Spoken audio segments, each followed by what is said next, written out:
हमेशा से स्नो बहुत पसंद करती है। वो बचपन में बाहर निकलती थी स्नोमैन बनाने के लिए। उसने सोचा था अगर वो इस स्नो में चलेगा तो शायद काली रात की यादें उसे नहीं सताएगा, लेकिन वो गलत था।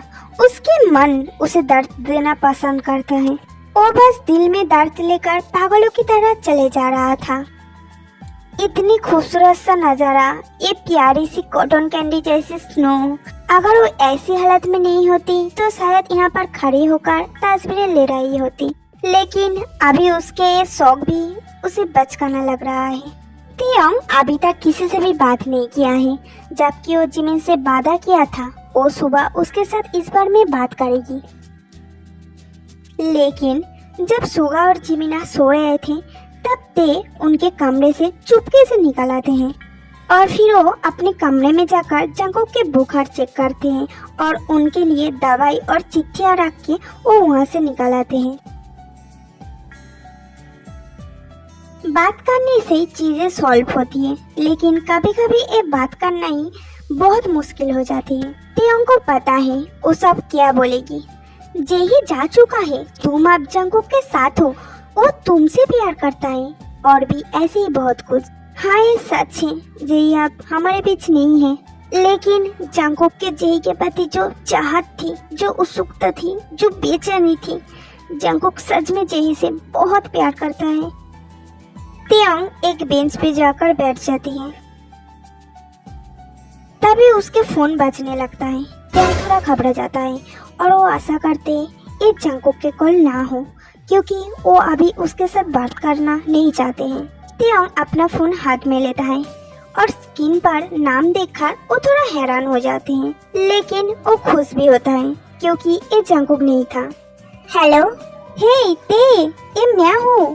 तियोंग थोड़ी सी हैरान हो जाती है क्योंकि उसे नहीं पता है आखिर उसके बहन उसे कॉल क्यों किया है। अचानक से उसने फोन कर देता है। तियोंग थोड़ा हैरान हो जाता है, आखिर उसने कॉल क्यों कर दिया। तभी उसके पीछे से उसे कोई हक करता है।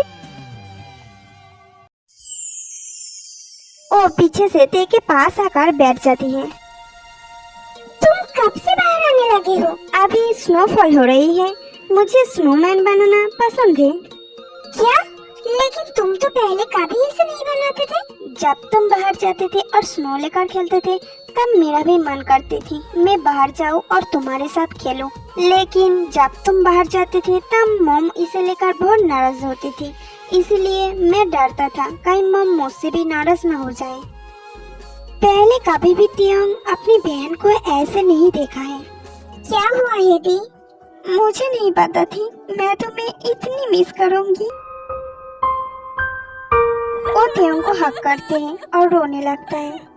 तियोंग हैरान हो जाती हैं, उसे समझ नहीं आता आखिर वो क्या करेगी, क्योंकि आज से पहले उसकी बहन को उसके लिए रोते हुए नहीं देखा। ताई, चलो एक स्नोमैन बनाते हैं। तियोंग मुस्कुरा के अपनी साड़ी लाता है।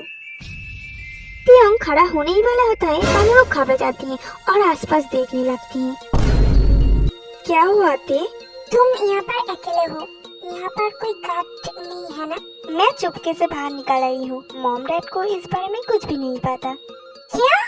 आई एम सॉरी ते, मुझे नहीं पता थी तुम ऐसे चीजों से गुजर रहे थे। तुम ऐसा क्यों सोच रहे हो कि मैं कैसे चीजों से गुजरी हूँ? जब 1 महीने बीत गए और पुलिस पूरी तरह से हाल छोड़ दिया, तब उन लोगों ने। वो लोग क्या? उसके साथ तुम्हारी शादी तय हुई थी, लेकिन तुम चले गए और एक और बच्चे को पीछे छोड़ कर गए।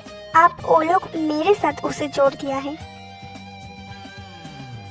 मैं ये नहीं चाहती हूँ, मैं ऐसा किसी से शादी करना नहीं चाहती हूँ जिससे मैं प्यार नहीं करती हूँ। पिछले साल जो तुमने महसूस किए थे, आज मैं वो महसूस कर रही हूँ।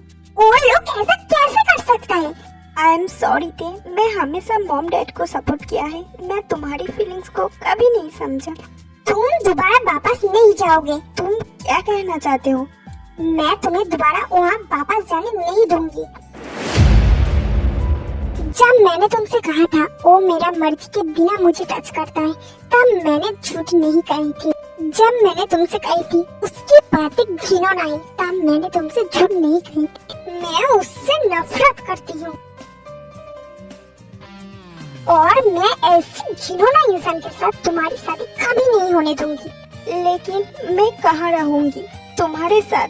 मैं तुम्हें और परेशान करना नहीं चाहती हूँ। तुम तुम्हारे दोस्तों के साथ वहाँ पर खुश हो। तुम दोनों कहीं नहीं जाओगे। ये आवाज सुनकर त्यों के धड़कने जैसे रुकने वाला है। वो बहुत डर जाती है।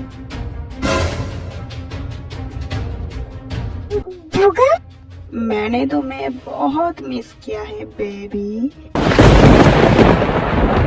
ये कह के वो इंसान त्यों के पास आने लगता है।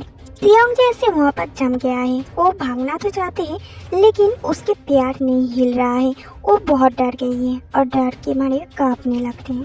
तभी उसके बड़े बहन उसके हाथ पकड़ लेते हैं। भागो दे। वो दोनों भागने लगती है। स्नोफॉल की वजह से उन दोनों के भागना थोड़ी सी मुश्किल हो रही थी। रुको, तुम दोनों भागकर कहाँ जाओगे? हम कहाँ जा रहे हैं? तुम किसी को बुलाओ। तभी त्यों के दिमाग में जंकुक आता है। लेकिन जंकुक को बुखार आया था और वो अभी जंकुक से बात करना भी नहीं चाहती है। वो दोनों अभी भी भाग रहा है। वो दोनों बुगाम से बचने के लिए सारे मोड़ ले रहा है। लेकिन फिर भी उन दोनों की कोशिश बेकार जाता है जब वो दोनों एक दीवार के सामने आकर रुक जाता है। सामने और रास्ता नहीं है।